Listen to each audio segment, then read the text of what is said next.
दोस्तों आज का वीडियो बहुत दिलचस्प है। यहाँ पर आप देख सकते हैं कि मैंने उर्दू के हिस्से में ज़बर ज़ेर पेश कुछ भी नहीं लगाया है और आपको सिर्फ मीम लाम और काफ दिख रहा है, लेकिन दरअसल ये 4 अलग अलग अल्फाज हैं। हिंदी में मैंने लिखा है, पहला है मिल्क, दूसरा है मलिक, तीसरा है मलक और चौथा है मुल्क। तो आज के इस वीडियो में हम इन चारों अल्फाज की तफसील पर बात करेंगे। शुरुआत करते हैं लफ्ज मिल्क से, जो मिल्कियत से बना है। मिल्क का मतलब है जायदाद, दौलत, मिल्कियत या मालियत। हिंदी में धन संपत्ति, प्रॉपर्टी, डोमिनियन, राइट और पोसेशन जैसे अल्फाज इसके लिए इस्तेमाल होते हैं।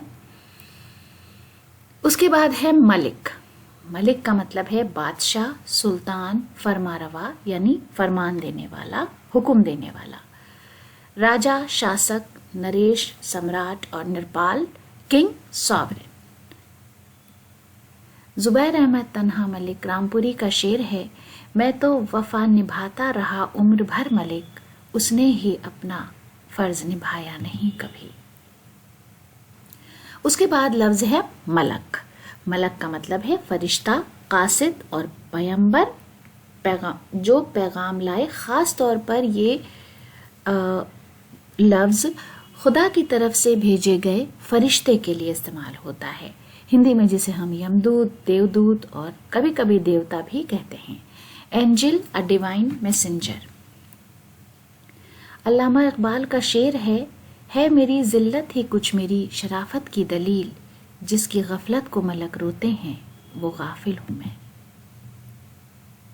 उसके बाद लफ्ज मुल्क हम सब जानते हैं। मुल्क का मतलब है वतन, अक़लीम, देश, खित्ता, ज़मीन जो जोग्राफियाई या सियासी लिहाज से एक वहदत समझे जाए, जिस हिस्से को मुमलिकत, इलाका, सल्तनत, बादशाही, किश्वर। देश, गणराज्य, राष्ट्र, जन्मभूमि और क्षेत्र। Dominion, sovereignty, rule, reign, a kingdom, a realm, country, territory और रीजन जैसे अल्फाज इसके लिए इस्तेमाल होते हैं।